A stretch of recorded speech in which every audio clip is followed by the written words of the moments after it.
Welcome to Marhaba kids mall Islampura Malegaon. सभी डिजाइनों में नया स्टॉक आ चुका है। ऐसे ही और भी तमाम कलेक्शन के लिए विजिट कीजिए मरहबा किड्स मॉल इस्लामपुरा मालेगांव। जब हम बनाने में कामयाब हुए और शहर में बहुत बड़ी जिम्मेदारी हमारे ऊपर, हमारे खानों पर डाली जिम्मेदारी दी है शहर की आवाम। और यहाँ पर जो कारपोरेटर हजरात बैठे हैं और आप लोग, तो ये बात का इल्म है, पता है कि कॉरपोरेशन के इलेक्शन में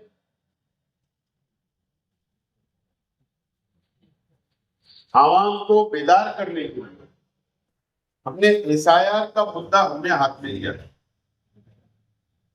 हमको ये बात भूलना नहीं है, चाहे वो कॉरपोरेटर हो, चाहे पार्टी के पदाधिकारी हो, या मैं खुद हूं, या हमारे अपने कार्यकर्ता हो, ये बात हमको नहीं भूलना है कि प्रचार के वक्त जब हमने आवाम के बीच हम गए, जब हमने आवाम से वोट मांगा, तो हमने 90% मेरी जो तकरीर हुआ करती, मैं एसआईआर के ऊपर आवाम को बेदार करता रहा।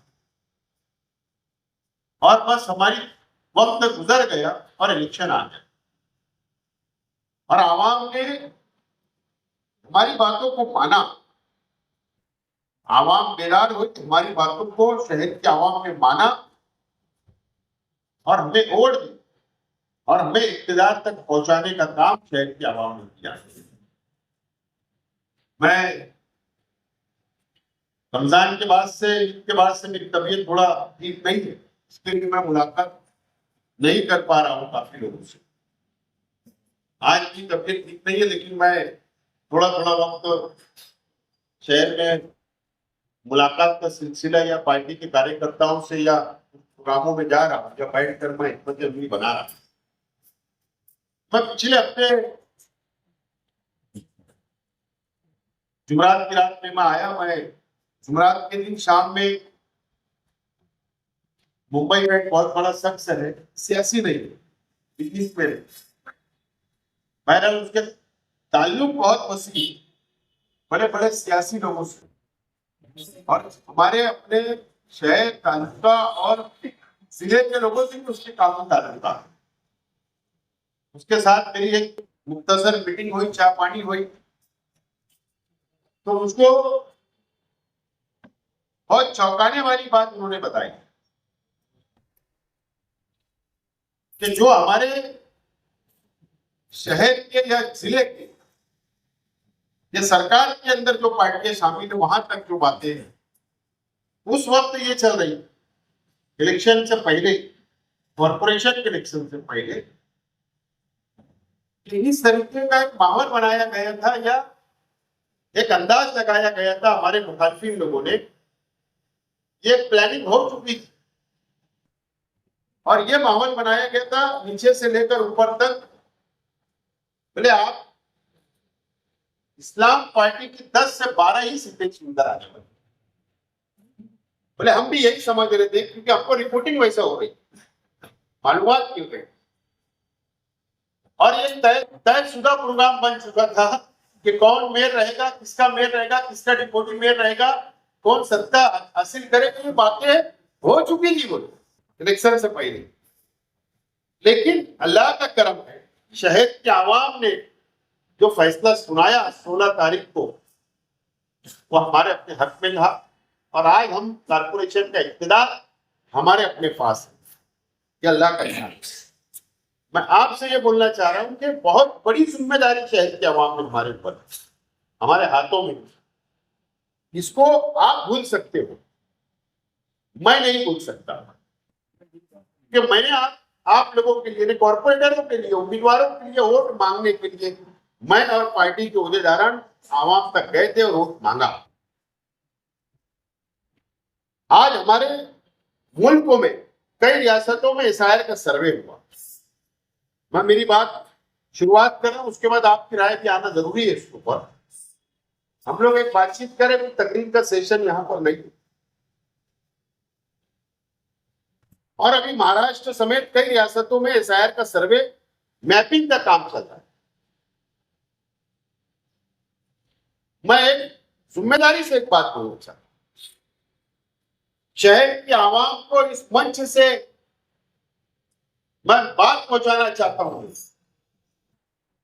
कि अगर शहर की आवाम, चाहे वो बहुत बड़ा करोड़पति हो, चाहे वो एक भीख मांगने वाला फकीर हो,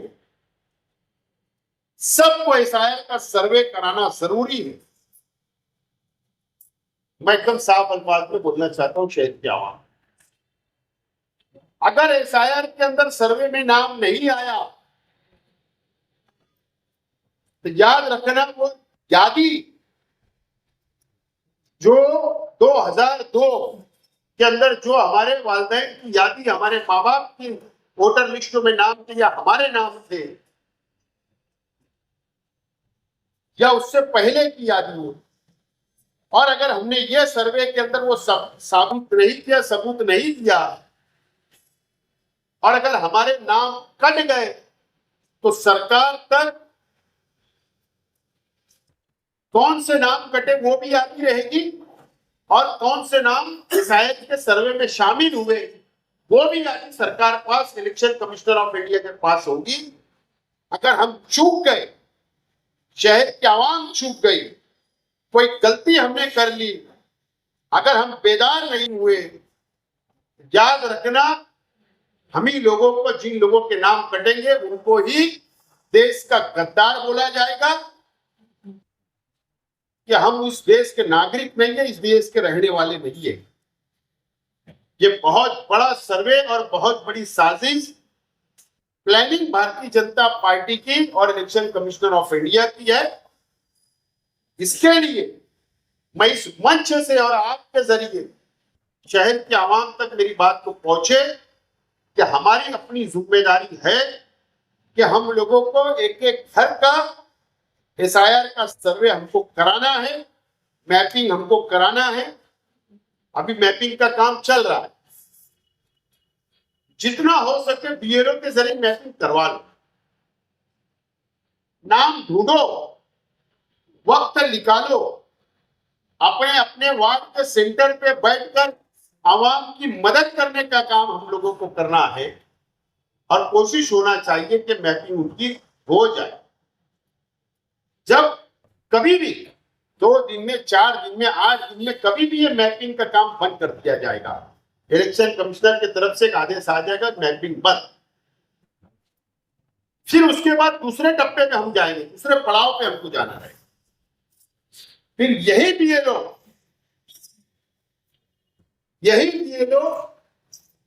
जो काम कर रहे हैं आज, वो घर घर तक आएंगे। फिर आपसे फॉर्म दिया जाएगा, इसी मेरी मालूमात है।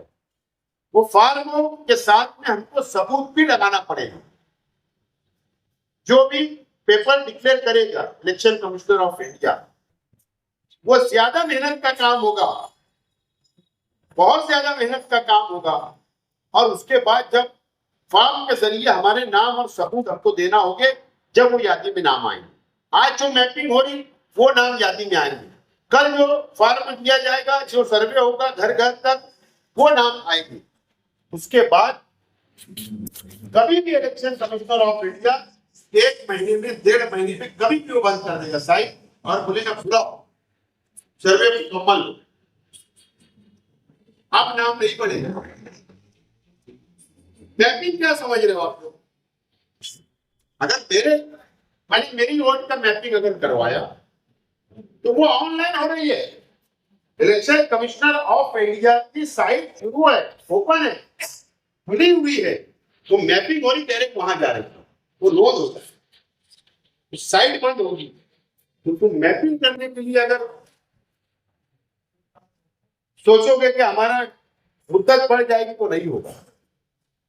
फॉर्म भर जब दे दिया जाएगा, फॉर्म लेने की तारीख फाइनल हो जाएगी, सबमिशन करने की, उसके बाद ब्लॉक, उसके बाद बोलेगा मेरे पास तो 2002 की यादी थी, मेरे पास तो सबूत था, तो फिर वो नहीं दिए जाएंगे और 2 यादी फाइनल हो जाएगी। एक यादी जिनका सर्वे हुआ वो अलग कर दी जाएगी और एक जाति जिनका सर्वे से नाम कट जाएगा वो जाति अलग कर दी जाएगी। फिर तीसरे डब्बे के अंदर ऐलान कर दिया जाएगा कि 1 लाख लोगों के नाम कटे, 50,000 के कटे, 25,000 के कटे। फिर उनको कहा जाएगा कि 3 दिन के अंदर, 2 दिन के अंदर, 1 दिन के अंदर फला फला जगह पर आपको आकर सबूत पेश कर देना है, हेयरिंग के लिए बुलाया जाएगा। वो सबूत अगर हमने दे दिए तो ठीक है, नहीं दे पाए तो उठा के पूरा रिजेक्ट कर दिया जाएगा और उसके बाद फाइनल वोटर लिस्ट की यादी डिक्लेयर कर दी जाएगी। जो लोगों के नाम कट गए फिर बहुत मुश्किल होगा, नामुमकिन चीज रहेगी कि आप लोगों के नाम उसमें आए। फिर शायद वो एक पॉलिसी बन जाएगी, एक फैसला हो जाएगा इलेक्शन कमिश्नर ऑफ इंडिया का कि सिर्फ उन लोगों की वोट बढ़ाई जा सकती है जिन लोगों की वोटर 18 साल की उम्र हो गई और 18 से 25 साल की उम्र वालों की ही वोट दी जाएगी, एक्सेप्ट की जाएगी। बाकी 26 साल के ऊपर की एक भी वोट एक्सेप्ट नहीं की जाएगी बाद में। ये बात तो हमको बहुत सीरियस और फिक्र करने वाली बात। इसके लिए आज तमाम ही कॉर्पोरेटर, तमाम ही पदाधिकारी, तमाम ही कार्यकर्ता, मैं खुद भी, हमारी अपनी जिम्मेदारी है कि हमको शहर में अपने अपने वार्ड में, अपनी अपनी गली के अंदर बेदारी लाने की बहुत जरूरत है आज भी। और आप तुम देखो ना, हमने 30 सेंटर खोल दिए, 35। हमारी अपनी पार्टी के 35 हेल्पलाइन सेंटर शहर में खुले, 40 होगा, 40। और उसमें सॉफ्टवेयर तैयार किया आवाम की आसानी के लिए, मदद के लिए स्पेशल सॉफ्टवेयर तैयार किया गया। आज आप देखिए कि आप शेख आसिफ, शेख रशीद नाम सर्च करो तो शहर में जितने शेख आसिफ, शेख रशीद है वो नाम सामने आ जा रहे हैं। वो नाम फौरी तौर पर ओपन हो जा रहा है। या आप यादी नंबर से घर नंबर सर्च करो, वो नाम सामने आ जाते, पूरी यादी आ जाती आराम से, सरनेम से उसके नाम सर्च करो आप, वो यादी सामने मिल जा रही। इतनी आसानी हो रही है कि शहर के भी लोग बोल रहे हैं कि ये हेल्पलाइन सेंटर से हमको बहुत आसानी हो रही है। वो बाजू में टेबल लगा रहे, इधर प्रिंट निकालते, उनको दिया जाता है, उनका मैप निकाला। तो ये हमको आखिरी तक आवाम की मदद करना है, आखिरी वक्त तक, आखिरी मिनट तक हमको आवाम की मदद करने के लिए हमारी जिम्मेदारी है, मदद हमको करना। मैं खुद भी कर रहा हूं और आगे भी हम लोग करेंगे। तो दूसरी बात, अगर आप लोग सोचोगे कि ठीक है कॉर्पोरेशन हो गया, असेंबली हो गया, पार्लियामेंट हो गया, जब आएंगे जब देखेंगे जो हो गया वो हो गया, अब इसके बाद नहीं होने वाला है। हम बहुत कोशिश भी कर ले तो नहीं होने वाला है। जब यादी ये फाइनल हो जाएगी, उसी यादी पर आइंदा के पार्लियामेंट का इलेक्शन भी होगा, आइंदा असेंबली का इलेक्शन भी होगा और आइंदा कॉर्पोरेशन का भी इलेक्शन इसी यादी के ऊपर होने वाला है। सिर्फ इतना होगा कि जो 18 साल से 25 साल की उम्र के लोगों की ही वोट बढ़ेगी, बाकी किसी की वोट नहीं बढ़ने वाली है। ये बात आप लोग इत्मीनान से अपने जहन में फिट कर लो, जहन बना लो। इसके लिए अगर हम ये सोच रहे कि नहीं तो जरूरत नहीं है बेदार होने की, जो सबका होगा वो हमारा होगा, तो ऐसा नहीं है। अभी अगर आप देखेंगे तो बीजेपी स्पेशल एक टीम काम कर रही है मालेगांव, वो नजर बनाई हमारी एक एक एक्टिविटीज के ऊपर, एक एक काम के ऊपर उसकी नजर। हम क्या कर रहे हैं, कितने हेल्पलाइन सेंटर है, हेल्पलाइन सेंटर पे कौन आ रहा है, ये लोग कहाँ बैठ रहे हैं, कौन सी ऑफिस में बैठ रहे हैं, ये लोग साइड जा रहे हैं, साइड पे जा रहे हैं या नहीं जा रहे हैं, गली में घूम रहे हैं या नहीं घूम रहे हैं, कैसे मैपिंग की जा रही है। ये तमाम बात बहुत गहरी नजर है। कंप्लेंट की जा रही है, हमारे एक कॉर्पोरेटर की जो बीजेपी वालों ने कंप्लेंट की है कि हेल्पलाइन सेंटर और बीएलओ के साथ में बैठा के काम करवा रहे हैं, और भी बहुत सारी कंप्लेंट में बातें की गई। तो वो एक एक नजर बना को देखो, सियासत के अंदर आज हूं मैं, जरूरी नहीं है कि मैं जिंदगी भर इसी जगह पर रहूंगा, इसी मुकाम पे रहूंगा। और कोई मुखालिफ पार्टी वाले वो भी जिंदगी भर उस ओहदे पे नहीं रहे, ना आप रहेंगे। लेकिन ये हमारी अपनी फर्ज है, हमारा अपना सियासी भी, फलाई भी, मिली फर्ज भी है, और ये जिम्मेदारी भी है कि हम लोगों को आवाम की मदद करना पड़ेगा, आस पड़ोस की मदद करना पड़ेगा, गलियों में घूमना पड़ेगा, एक एक वोट के ऊपर मैपिंग हो या नहीं हो ये हमको करना पड़ेगा। इसके लिए आपको बेदार होकर वक्त निकालना पड़ेगा। एक टाइम टेबल हमको कॉर्पोरेटर हजरात से भी मेरी गुजारिश है कि हेल्पलाइन सेंटर पे एक टाइम फिक्स करो, टेबल कुर्सी लगा के आप बैठ कर 4 घंटा, भले तो मगरिब बाद से रात 12 बजे तक बैठो, असर बाद से लेकर रात तक बैठो, लेकिन टाइम दो। टाइम देना बहुत जरूरी है। अभी हम कुछ पेपर क्या कहां तक ये होगा, उसको क्या क्या पेपर लगने वाले कॉम्प्लेट तैयार करना है, वो घर घर तक पहुंचाना है। तो इस तरीके से हम लोगों को आवाम की मदद करना। आवाम परेशान है कि किसी का नाम नहीं मिल रहा, वालिद का नाम नहीं मिल रहा, कई लोगों के नाम नहीं, कई लोगों ने घर तब्दील कर दिए, तो आवाम को समझ नहीं रहा। तो हमको उनसे पूछना है, अगर हमारे सॉफ्टवेयर में, हमारे कंप्यूटर के ऊपर, लैपटॉप पे जो बच्चे बैठे, अगर उनके पास आ रहे पूछ रहे कि हमारी नहीं है, तो उनसे पूछिए कि आप 2002 में कहाँ रहते थे, 2002 में आपने कहाँ नौकरी की, कौन से मोहल्ले में, तो तुमको वहां भी सर्च करना। होता ये है कि वो 2002 में रहते आयशा नगर में, हम यादी चेक कर रहे हैं 1000 को, तो उनसे सवाल जवाब करो। आदमी भूल जाता है, पता नहीं होता है, आज काफी वक्त हो, तो इसके लिए बहुत उनकी मदद करना, उनको बैठाकर समझाकर हम लोगों को कामकाज करना, और यही यादी तैयार रहे, याद रखना।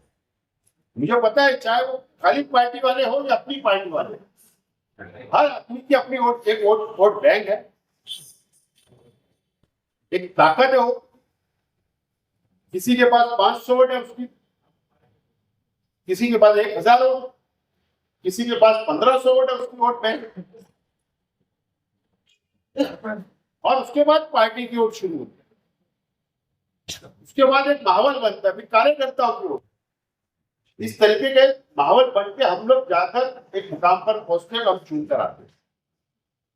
तो हम अपने इलेक्शन के वक्त, चाहे मैं खुद क्यों ना हो, अगर मुझे असेंबली लड़ना है तो मैं 6 महीना पहले तैयार हो जाता, 1 साल पहले यादी चेक करता हूँ, वोट बढ़ाना है नहीं बढ़ाना है, दुरुस्त करना है, नाम दुरुस्त करना है, बहुत काम करता है इंसान।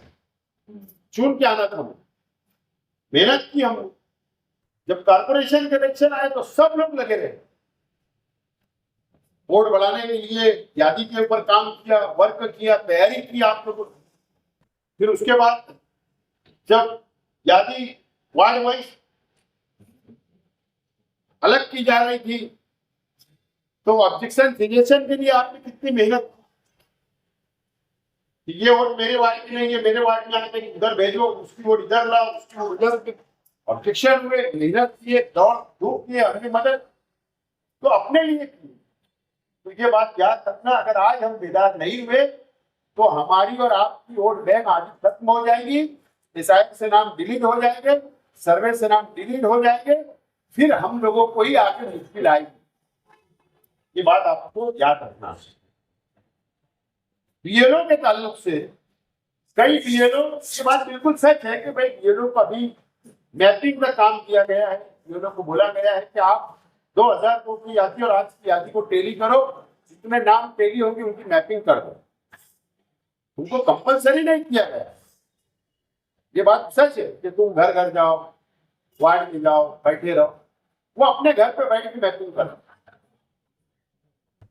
लेकिन हम क्यों बेजार किए, वही जो सबूत है ना हमारे पास, फिक्र है।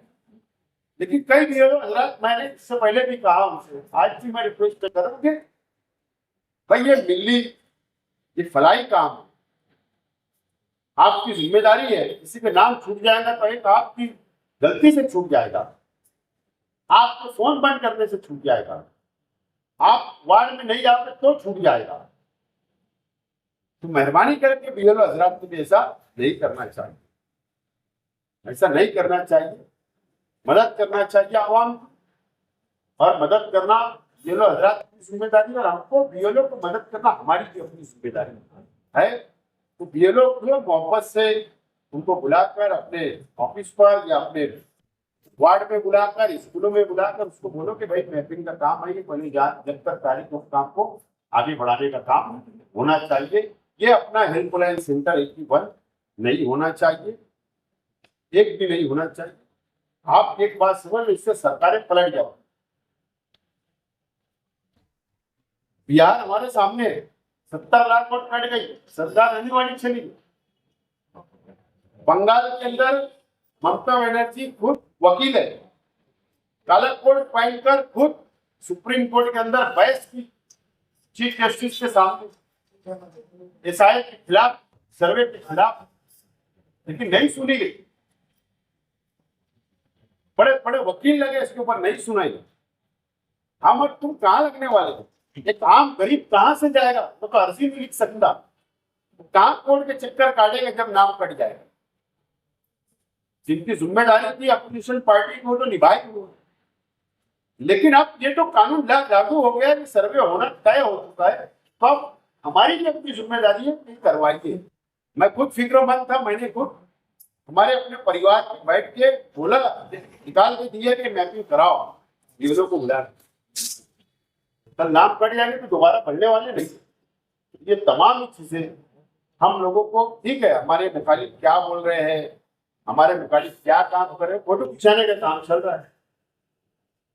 जहाँ बीएलओ बैठे हैं, उनके कारपोरेटर जाते हैं, उसके इंटरनेट बुलाते हैं, वहां फोटो खिंचाते हैं, यहाँ दौरा किया है।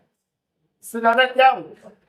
और आवाम देख रही है, आवाम महसूस कर रही है कि कौन काम कर रहा है, कौन नहीं कर रहा है।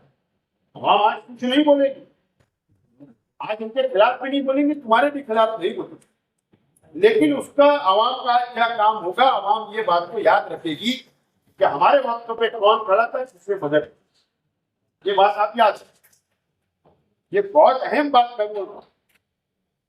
आवाम सब अपनी आंखों से देख रही है कौन काम कर रहा है, कौन नहीं कर रहा है, कौन मदद कर रहा है। जबकि अल्लाह का है कि हमने ऐसा कोई गलत काम इशारे में नहीं, हम कोई पार्टीबाजी नहीं कर रहे। हमारे सेंटर ओपन है सबके लिए, समाजवादी पार्टी के ओपन है सेंटर, ओपन मंडप लगा के ऑफिस खोल कर बैठे, किसको आना आइए। उसके बावजूद भी काम नहीं करना है, इल्जाम तो लगाना है।